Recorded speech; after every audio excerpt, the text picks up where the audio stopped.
মালদা জেলা আদালতে তোলার সময় কি বললেন মোথাবাড়ি কাণ্ডে ধৃত মোফাক্কেরুল ইসলাম। আদালতে তার বিরুদ্ধে ঈশ্বরব আইনজীবী রায়। মোথাবাড়ি কাণ্ডে ধৃত মূলচক্রে মোফাক্কেল ইসলামের 14 দিনের পুলিশ হেফাজতে নির্দেশ দিল মালদা জেলা আদালত। আগামী 17 এপ্রিল তাকে তোলা হবে মালদা আদালতে। এইদিকে এসআইআর এর নাম বাদ নিয়ে আন্দোলন করে কোনো রকম ভুল করেননি বলে মন্তব্য করলেন ধৃত মোফাক্কেল।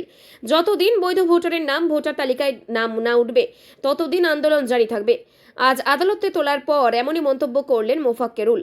নিজের সঙ্গে কোনো রাজনৈতিক দলের যোগ নেই বলেও মন্তব্য করেন তিনি। এক সময় মিমের প্রার্থী হয়েছিলেন, পরে সেখান থেকে ইস্তফা দেন বলেও তিনি দাবি করেন। নিজেকে আইনজীবী বলেও দাবি করলেও এদিন তার বিরুদ্ধে ক্ষোভে ফেটে পড়েন মালদহ আদালতের আইনজীবীরা। তার পক্ষে কোনো আইনজীবী কোর্টে দাঁড়াবেন না বলে মন্তব্য করেন উপস্থিত আইনজীবীরা।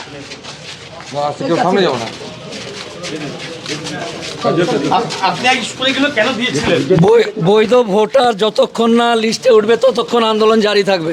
হ্যাঁ, তো এটার জন্য কি আপনাকে দল থেকে কোনো রাজনৈতিক দল থেকে বলা হয়েছিল? না না, এটা জনসাধারণের কাজ। তাহলে আপনি এই ধরনের উস্কানিগুলো কেন? কোনো উস্কানিমূলক বক্তব্য নেই, কিন্তু বারবার যেটা মুখ্যমন্ত্রী তিনিও আজকে বলেছেন যে এই ধরনের জানে না, বিনা তথ্যে উত্তর বক্তব্য দিয়েছে।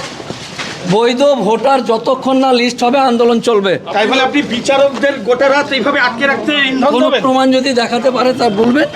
আপনি কি অ্যাডভোকেট নাকি? উস্কানিমূলক বক্তব্যের জন্য আপনি কি অ্যাডভোকেট? একভাবে আপনি এই ধরনের অ্যাডভোকেট হয়ে এই ধরনের আচরণ আপনার এই ধরনের কোন কি ধরনের আচরণ?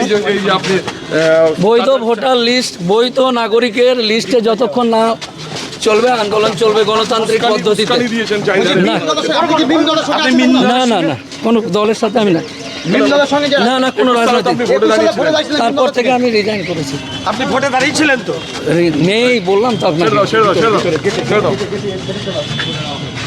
এই না আপনি